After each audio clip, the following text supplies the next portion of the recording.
देखिए इसका क्या नाम था, एक भूल गई मैं, इतने दिनों बाद आया। संदीप। कर लिया मैंने भी, चलो इसको बाद में कर लेना, 1 मिनट टाइम बाद में। आज हम करेंगे क्रिया। हमारा विशेषण का जो टॉपिक था वो खत्म हो गया है, ठीक है। आज क्या करेंगे हम, क्रिया। तो लिखो क्रिया की डेफिनेशन क्या होती है। करेंगे लेकिन बाद में करेंगे, हमसे नया कर लेते हैं स्टार्ट, ठीक है। जिस शब्द से, देखो इसकी डेफिनेशन, क्रिया की डेफिनेशन क्या होगी, जिस शब्द से किसी काम का होना या करना पाया जाता है। यही समझते हो ना, क्रिया से जो भी हम करते हैं, कुछ भी करते हैं, ठीक है, तो काम ही है क्रिया, ठीक है। जैसे खेलना, दौड़ना, आना जाना, है ना।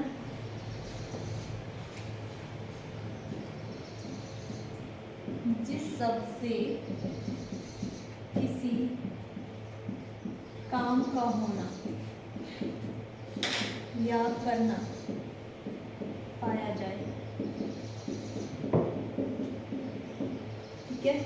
जैसे लिखना, ठीक है, खेलना, पढ़ना, दौड़ना, सब क्या है, क्रिया। क्रिया ही है, कुछ ना कुछ हो रहा है, आगे लिख सकते हैं, जो भी समझते हैं आप, ठीक है।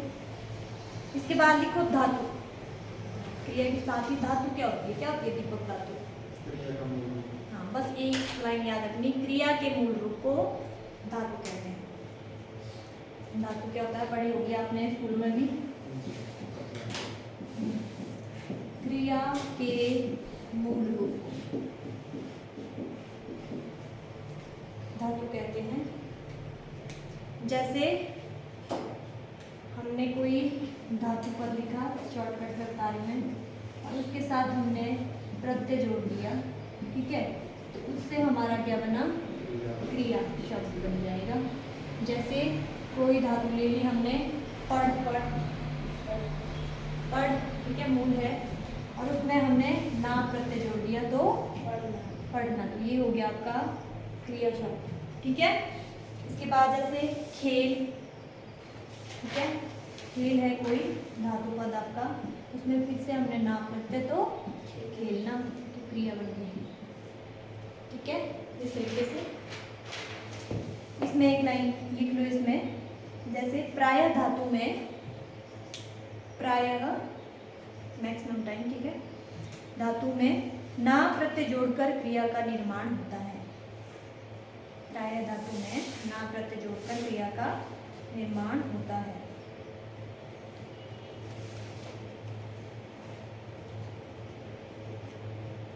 धातु के 2 भेद हैं। कितने भेद है धातु के, 2 भेद, एक मूल धातु और यौगिक धातु, ठीक है। वैसे क्रिया में भी हम सेम ही पढ़ेंगे, ठीक है, लेकिन धातु की बात हो रही है अभी। धातु के 2 भेद हैं, मूल धातु और 2 भेद, हाँ, मूल धातु और यौगिक धातु।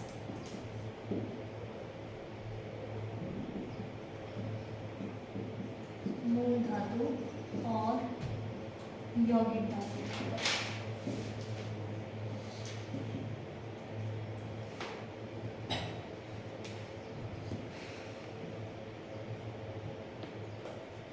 मूल धातु के बारे में लिख लो, क्या होता है। मूल धातु स्वतंत्र होती है, मूल धातु स्वतंत्र होती है तथा किसी अन्य शब्द पर निर्भर नहीं होती। मूल धातु स्वतंत्र होती है तथा किसी अन्य शब्द पर निर्भर नहीं होती। जैसे मूल धातु हमने इधर भी पढ़ रहे थे हम, ठीक है, जैसे खाना के लिए खा धातु है ना, तो खा, पी, पीना, जैसे, है ना, खा, पी, जा, जा से जाना, है ना, रह, रहना, तो ये क्या है, सारी मूल धातुएं हैं। खा, पी, जा, या खेल, है ना, या फिर कर, हाँ, ये सारी मूल धातु है। और यौगिक क्या होगी फिर, यौगिक के बारे में लिखो। यौगिक धातु, यौगिक धातु मूल धातु में प्रत्यय लगाकर यौगिक धातु मूल धातु में प्रत्यय लगाकर, कॉमा, कई धातुओं को संयुक्त करके, कई धातुओं को संयुक्त करके अथवा संज्ञा और विशेषण में प्रत्यय लगाकर बनाई जाती है। मतलब प्रत्यय लगेगा इनमें, ठीक है, तभी बनेगी हमारी यौगिक। फिर से सुन लो, यौगिक धातु मूल धातु में प्रत्यय लगाकर, कॉमा, कई धातुओं को संयुक्त करके, इकट्ठा करके मतलब, अथवा संज्ञा और विशेषण में प्रत्यय लगाकर बनाई जाती है। ठीक है, जैसे हमने इधर लिख दी थी ना यहाँ पे, तो ये यौगिक ही होगी आपकी। ठीक है,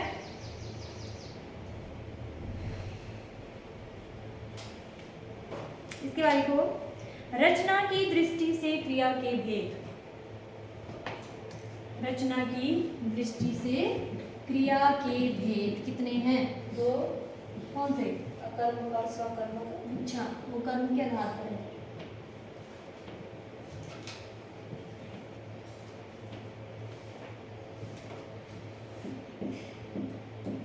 रचना की दृष्टि से क्रिया के भेद। अब बुक में और कहीं कुछ और दिया है, थोड़ा है इसमें कंफ्यूजन, लेकिन मैं आपको फिर भी क्लियर कर दूंगी। ठीक है, तो इसमें लिखो, इसमें है दो भेद इसके। एक होगा आपका रूढ़ क्रिया, पहले रूढ़ क्रिया, और दूसरा है आपका यौगिक क्रिया। लो चार्ट बनाओगे ज़्यादा। ये किसके आधार पर हो गया? रचना की दृष्टि से दो भेद, अगर इस तरीके से कुछ आता है तो। ठीक है, तो और इसके बाद रूढ़ वही होगी जैसे मूल क्रिया है आपकी। ठीक है, वही आ जाएगी, रूढ़ या मूल इसी में आ जाएगा।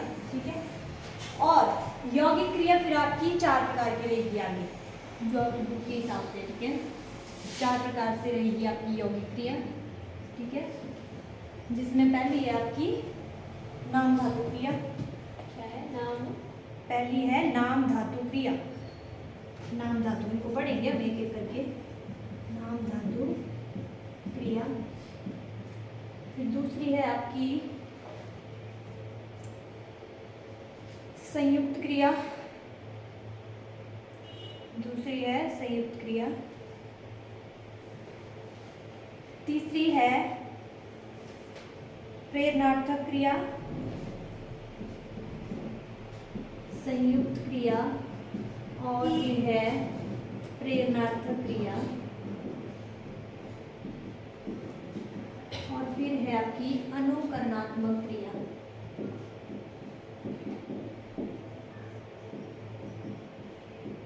ठीक है, इसमें ये होगी आपकी यौगिक क्रिया। कितने टाइप से? चार प्रकार से। ये तो हो गया बुक के हिसाब से, ये बनवा दिया मैंने, लेकिन जो मैंने जैसे पिछले बैच में भी करवाया मैं उस अकॉर्डिंग करवाऊंगी आपको। ठीक है, ये हो गया आपकी बुक के हिसाब से जो दिया है, वैसे इसको भी आपने ध्यान में रखना है। ठीक है, वो भी पढ़ना है आपने ध्यान से। ठीक है, बना लिया, ये सामने बना लिया समझे। ये हो गया रचना की दृष्टि से। वैसे उसमें भी आएंगे ये सब, ऐसा नहीं है कि हाँ इधर लिखवाने आएंगे। ठीक है यही चीज़ है, लेकिन उसको थोड़ा अलग वे में किया है।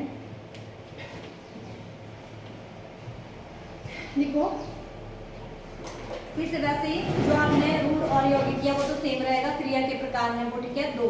ठीक है, रूढ़ और यौगिक। ठीक है, लेकिन जो आपने यौगिक क्रिया लिखी है ना यहाँ पे, जैसे यहाँ पे लिख दिया मैंने रूढ़ या मूल क्रिया, जो कि आपको पहले बता दिया, और यौगिक क्रिया। यौगिक क्रिया, अब इस यौगिक क्रिया को क्या कर दिया, इनका वर्गीकरण कर दिया है। जैसे हम आधार के बेस पे पढ़ते हैं ना कि इस आधार पे उस आधार पे, तो वैसे इस यौगिक क्रिया को आधारों के बेस पे क्लासिफाई कर दिया है। तो सबसे पहले क्या किया इन्होंने, सबसे पहले किया है कर्म के आधार पर, जो आप सकर्मक और अकर्मक बोल रहे हैं ना, वो आएगा इसमें पहला आधार इसका यौगिक क्रिया का। ठीक है, तो सबसे पहला लिखो कर्म के आधार पर।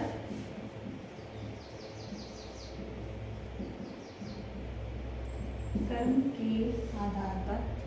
दूसरा है अर्थ के आधार पर। अर्थ के आधार पर। और फिर तीसरा है अन्य क्रियाएं। मतलब जो अन्य अदर रह गई जो भी ये आएंगी किसमें सारी यौगिक क्रिया। ठीक है, तो कर्म के आधार पर कौन कौन सी है हमारे पास? अकर्मक और सकर्मक। यहीं पे बना देना, इन सबको यहीं से याद रह जाएगा आपको। 2 पार्ट है इसके, अकर्मक और सकर्मक।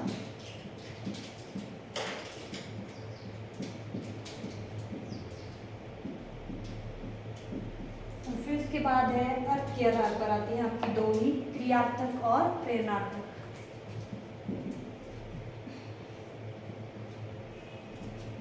क्रियार्थक क्रिया और दूसरी है प्रेरणार्थक। ठीक है ये, और उसके बाद है अन्य क्रियाओं में लिखो आप, इसमें आ जाएगी अगर आपकी जोड़ बच गई। पहली है पूर्वकालिक, और क्या क्या आती है इसमें? ये पकड़, बड़ी है पूर्वकालिक क्रिया और दूसरा याद कर तू कहाँ बाबा जा रहा है? नहीं बैठा है, शांत है। तुमने घर कौन जाना है? संयुक्त क्रिया, कुछ कुछ तो याद आया करते होगी, देखूंगी एक पढ़ा था। संयुक्त क्रिया, सहायक क्रिया और एक बची आपके पास कालवाचक, काल जिसमें समय के आधार पर होता है कालवाचक क्रिया। ठीक है, और इधर जो आपकी सकर्मक क्रिया है इसके भी 2 पार्ट लिख देने। एक होती है एकर्मक और दूसरी होती है द्विकर्मक। ठीक है, ये बन गया आपका एक फ्लो चार्ट याद करने के लिए। ज़्यादा डेफिनेशनों में मत घुसना, बस इसको ही देखना, इसी से पता लगता है। जब आपको डेफिनेशन करवाएंगे तो वो एक्चुअली आपको ऐसे ही डेफिनेशन वो वाली याद आ जाएगी। ठीक है, हमने वैसा पढ़ा था, लेकिन ये फ्लो चार्ट अपने दिमाग में फिक्स कर देना कि बस किस तरीके से होगा। ठीक है, इसके इतने भेद हैं, इसके इतने भेद हैं। अर्थ के देखो, क्रियार्थक प्रेरणार्थक अर्थ के आधार पर, अन्य क्रिया आपकी वहाँ पे साइड पे चलेगी। ठीक है, कर्म के आधार पर एक अकर्मक सकर्मक, ये याद रह जाएगा। ठीक है, बस और कुछ नहीं करना है। ठीक है, लिखो तो पहले यौगिक क्रिया का पता चला। यौगिक क्रिया कैसे बनती है? कैसे बनती है? ठीक है, तो सबसे पहले करेंगे हम कर्म के आधार पर। रूढ़ और मूल क्रिया का पता चला आपको? वो क्या होती है? रूढ़ क्रियाएं या मूल क्रियाएं क्या होती है? वही जैसे खेल है, हाँ, संदीप को पता चला कौन सी होगी मूल धातु? बताओ। पढ़ना, हाँ, और हाँ ठीक है, वो होगी मूल, जिससे क्या होती है हमारी क्रिया शब्द बन जाते हैं ना, मतलब धातु। इधर जो मूल है हमारे मतलब धातु शब्द जो होते हैं हमारे ना। ठीक है, देखो कर्म के आधार पर क्रिया के 2 भेद। ठीक है, पहला हो गया आपका अकर्मक। तो अकर्मक लिखना है, जो भी लिखना है पहले अकर्मक लिख दिया या सकर्मक लिख दिया? ठीक है, अकर्मक कर लो। अकर्मक क्रिया क्या होती है? इसमें लिखो डेफिनेशन में, जिस क्रिया का प्रभाव अकर्मक, जिस क्रिया का प्रभाव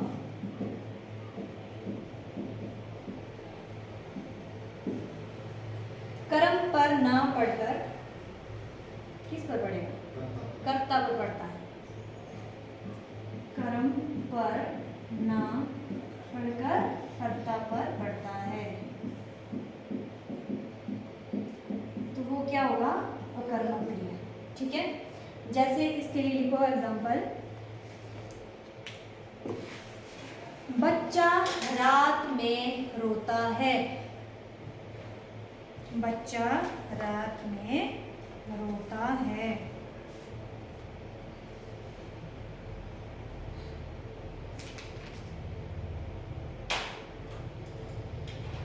अब इसमें कैसे पता चलेगा आपको कि ये सकर्मक है या कर्मक है? इसमें कर्ता पर पता चला जो कौन कर रहा काम। कौन कर रहा है? बच्चा क्या काम कर रहा है? रोने का काम कर रहा है ना। तो इधर लिखो, इसमें कर्ता कौन है? बच्चा है। बच्चा है। बच्चा रात में रोता है। क्रिया क्या है यहाँ पे? क्रिया रोता, रोता है। ठीक है, क्रिया इधर किसका बल किसी पर पड़ रहा है? बच्चे का ही क्या पड़ रहा है? हाँ, हो रहा है बेचारा। ठीक है, इधर बोला क्या है? जिस क्रिया का प्रभाव कर्म पर ना पड़े। तो कर्म है कुछ, है कुछ कर्म यहाँ पे कर रहा है, कुछ कर्म सिर्फ कर्म कर रहा है रोने पे, लेकिन वो प्रभाव किससे पड़ रहा है? सिर्फ कर्ता पर। ठीक है, दूसरा लिखो, पक्षी आकाश में उड़ते हैं। पक्षी आकाश में उड़ते हैं, इसमें बताएंगे आप क्या ये अकर्मक क्रिया है?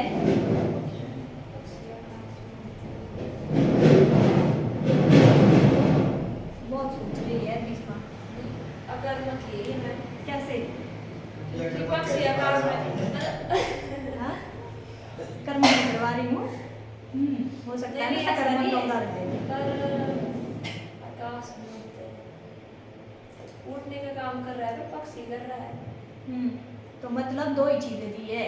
पक्षी क्या कर रहा है? कर्ता कर रहा है ना काम करने का। ठीक है, इसमें कोई कर्म नहीं हो रहा है। एक और चीज बता रहा है कि आकाश में, एक स्थान बता रहा है। आकाश में, इधर कारक भी देखो आप ना, तो में मतलब स्थान को बता रहा है, बस और कुछ भी नहीं हो रहा है। ठीक है, सिंपल सा वाक्य है ये कि पक्षी आकाश में उड़ते हैं, मतलब पक्षी कुछ काम कर रहे हैं, बस उसका प्रभाव पक्षी पर ही पड़ रहा है। ठीक है, कर्ता पर ही, तो मतलब ये अकर्मक है।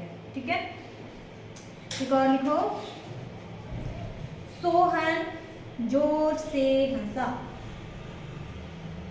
सोहन जोर से हंसा। अकर्मक। और इधर साइड में आपने ऐसे लिख देना, अगर आपको पहचाननी हो कि अकर्मक क्रिया है या सकर्मक है, तो अकर्मक में क्या, कौन से, ऐसा बताया था मैंने कुछ इनको, कौन से प्रश्न करता है ना, कौन से प्रश्न करना है कर्ता के ऊपर। ठीक है, जैसे पक्षी आकाश में उड़ते हैं, तो कौन आकाश में उड़ते हैं? हमें आंसर मिल रहा है पक्षी, तो आंसर मिल जाना चाहिए वहां पे। ठीक है, कौन से क्वेश्चनिंग करनी है? अकर्मक क्रिया। ठीक है, ये याद रखना है।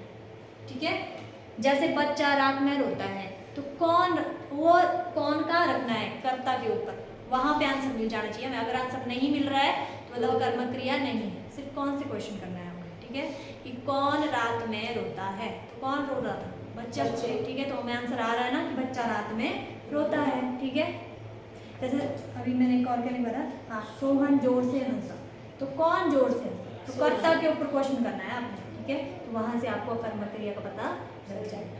ठीक है, इतना क्लियर हुआ है संदीप को भी? ठीक है, दूसरी लिखो, सकर्मक क्रिया।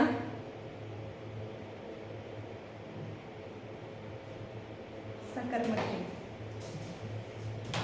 ये बना दिया ना आपने।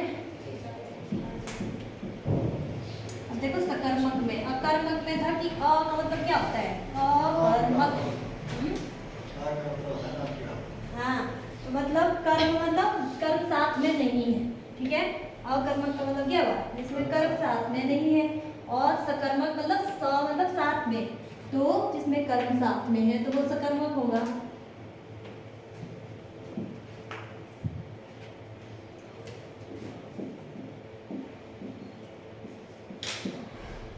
यहाँ लिखना से कर्म साथ में हो। ठीक है, इसमें लिखो, जिस क्रिया का प्रभाव कर्म पर पड़ता है, जिस क्रिया का प्रभाव कर्म पर पड़ता है सकर्मक क्रिया कहलाती है। इसमें लिखो, अमन संतरा खाता है। अमन संतरा खाता है। अब इधर देखो, अमन हुआ क्या? करता। खाता क्या है? संतरा।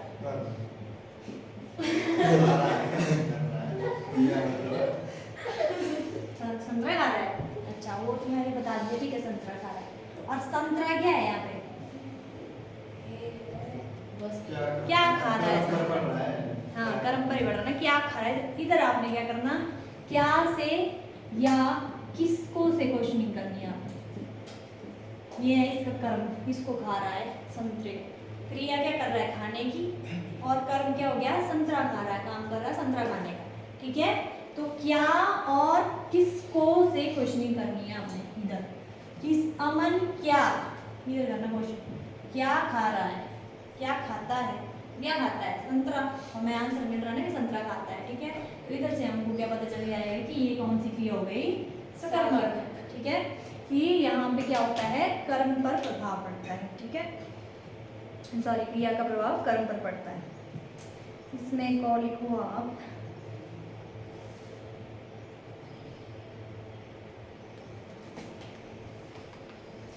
एक और लिखो, सीता गीत गाती है। इसमें बताना जरा, आपको समझ, संदीप बताएगा इसमें।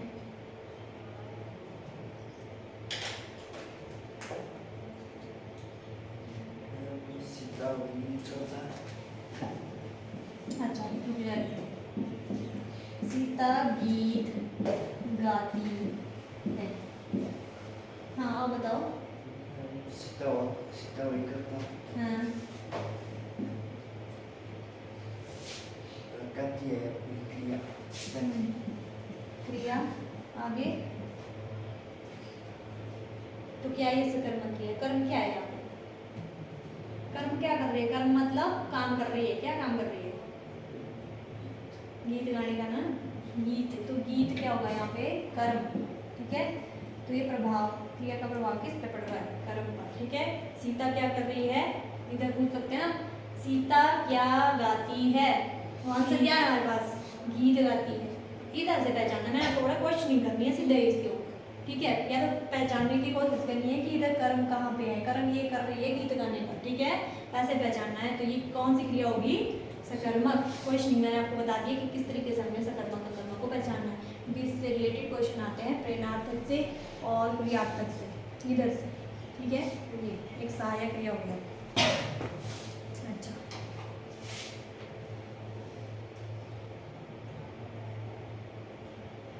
एग्जाम्पल लिख लो, इसमें क्या क्या चीज़ें आती है। जैसे अगर सिंपल आपको शब्द दे दिए जाए इसमें, तो जैसे लिखना, पढ़ना, खेलना, लिखना, पढ़ना, खेलना, इस तरीके से आपके ये किस में आएंगे, मतलब कुछ काम ही कर रहे होंगे इसमें, है ना, लिख रहे होंगे, खेल रहे होंगे, है ना, खाना खा रहे हैं। अच्छा, एक और लिखो, श्याम बोझ उठाता है। अब इसमें बताएंगे, इसमें श्याम बोझ उठाता है, सकर्मक है, क्या करना है इसमें, बोझ उठा रहा है वो, कर्म बोझ है और उठाना क्रिया है, श्याम करता है। अच्छा, ठीक है। अगला लिखो, सकर्मक क्रिया के दो प्रकार। ये क्या बताया, इसको कर लेते हैं, बाकी हम करते हैं। क्या है सकर्मक, सकर्मक क्रिया के दो प्रकार।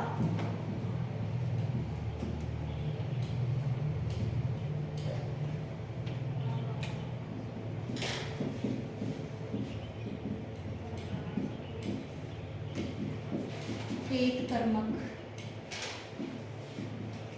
और द्विकर्मक।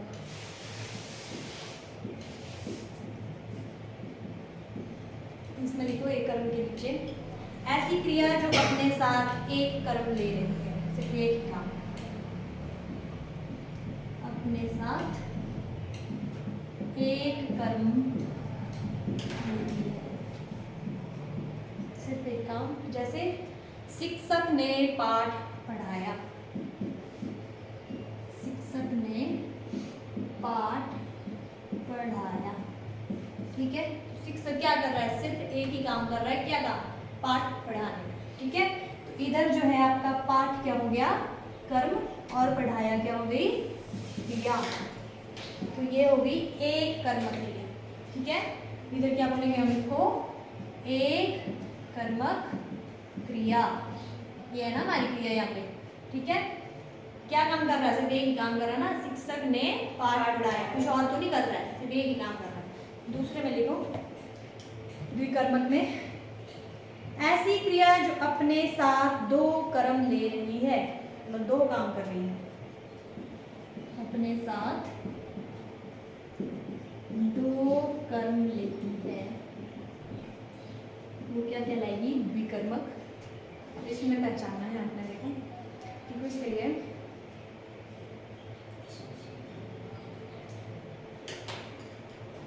शिक्षक ने बच्चों को पाठ पढ़ाया। शिक्षक ने बच्चों को पाठ पढ़ाया। एक तो शिक्षक पहले क्या कर रहा है? शिक्षक ने पाठ पढ़ाया। एक काम तो ये कर रहा है, पहला पाठ पढ़ाने का कर रहा है ना, लेकिन किसको कर रहा है? बच्चों को। तो एक कर्म हो गया ये, एक कर्म, और दूसरा कर्म बच्चों को पढ़ाने का, द्विकर्मक। तो ये वाली क्रिया पाठ पढ़ाने की क्या होगी? द्विकर्मक क्रिया। पहला काम क्या कर रहा है शिक्षक? जैसे मैं यहाँ कर रहा था ना कि एक कर्मक एक ही काम कर रहा है, पाठ पढ़ाने। उधर साथ में किसको पढ़ा रहा है? बच्चों को। तो यहाँ पे कौन सी क्रिया होगी? ये द्विकर्मक। दो कर्म ढूंढने हैं वहां पे, ठीक है, द्विकर्मक पूछा होगा तो। अच्छा, दो एग्जाम्पल लिखो। मोहन ने रोहन को एक बात बताई। दूसरा लिखो, मोहन ने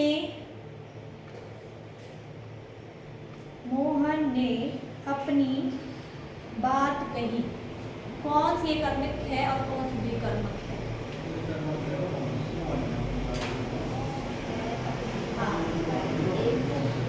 ठीक है, संजीव को पता चला? बताओ ना, कौन सी है एक कर्मक और कौन सी है द्विकर्मक? हाँ हाँ बोल। मोहन ने, ये कौन सी है?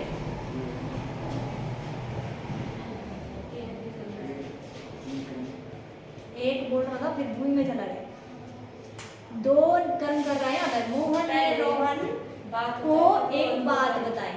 किसको बता रहा है? रोहन को। दो काम कर रहा है ये, पहले तो एक बात बताने का काम कर रहा है और दूसरा किसको कर रहा है बताने का? रोहन को, ठीक है। तो ये होगी द्विकर्मक। और सिंपल सा सेंटेंस है, मोहन ने अपनी बात कही।